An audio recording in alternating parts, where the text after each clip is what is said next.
Joining me now is Jessica Taylor, Senate and Governor's Editor at the Cook Political Report. Jessica, thanks so much for joining us. Let's start with your new move. Why is Montana now leaning Republican? What caused that move?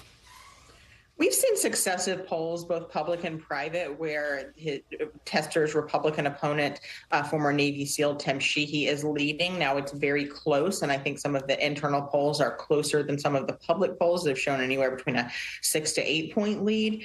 But when you were an incumbent at this point in the cycle and you were trailing, and I think also crucially, Jon Tester's approval ratings are now underwater in a lot of polling that I've seen.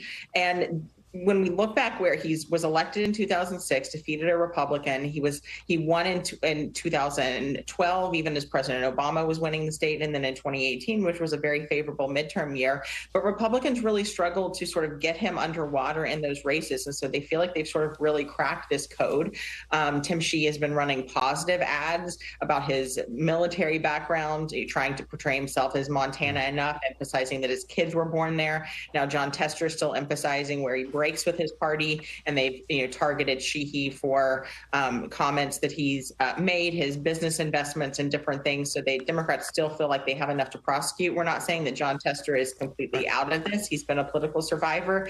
But as we look at the race right now, you have to consider that Tester is the underdog, and that's a really significant shift when we look back at his other races. And Jessica, Montana is leaning Republican, but not Ohio. So why is Sherrod Brown in better shape than Jon Tester? Well, when you look at just the sheer numbers, this is a state where Montana, Trump won by 16 points, and Ohio, Trump won by 8 points twice.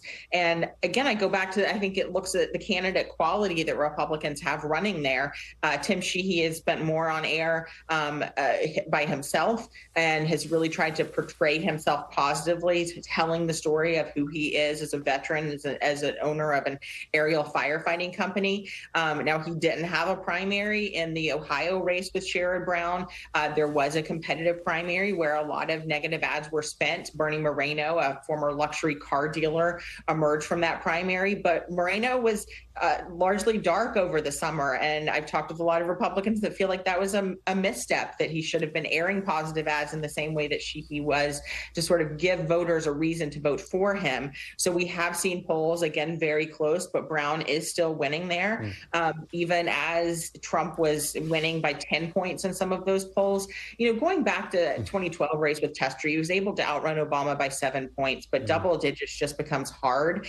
And I think Ohio is going to be a much closer race at the presidential level, even though Trump is going to win it. So I think it's less of a lift for Brown to outrun Harris by. So I think just the political gravity is smaller in Ohio than it is in Montana. So without Montana, do Democrats have any path to a majority in the Senate?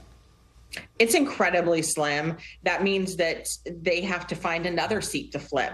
And the most likely candidates are Texas or Florida, with Ted Cruz in Texas and Rick Scott in Florida. I think Texas, when I'm talking sources, is slightly more probable.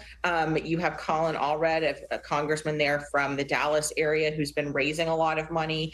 But again, both of those states are going to go red at the presidential level. So, we rate both of those as likely Republican at this juncture, but you could see Democrats. I don't think they're going to pull the money from Jon Tester at this point, but you could see investments coming from them if they need to go in on another state. Florida, I think Democrats are intrigued by, because there is a ballot amendment for abortion on the ballot they feel like could juice turnout there as well. But to that point, to the cash point, is Florida an uphill climb, though, for Democrats because of that reason? Rick Scott's personal wealth might be tough. It means they can't catch up on spending. Might that have something to do with it? Yeah, that's why I think Texas at this point is probably a better bet for them, just because both states are incredibly expensive with multiple media markets. But Allred has proved to be a better fundraiser than Debbie Purcell-Powell has in Florida. And as you mentioned, Rick Scott can open up his checkbook at any point, versus, Ted Cruz has had strong fundraising, certainly, and is taking the race seriously, but he's not a self-funder in the same way that Rick Scott is. Jessica Taylor from the Cook Political Report, thank you so much for your time. Thank you. Thanks for watching. Stay updated about breaking news and top stories on the NBC News app, or follow us on social media.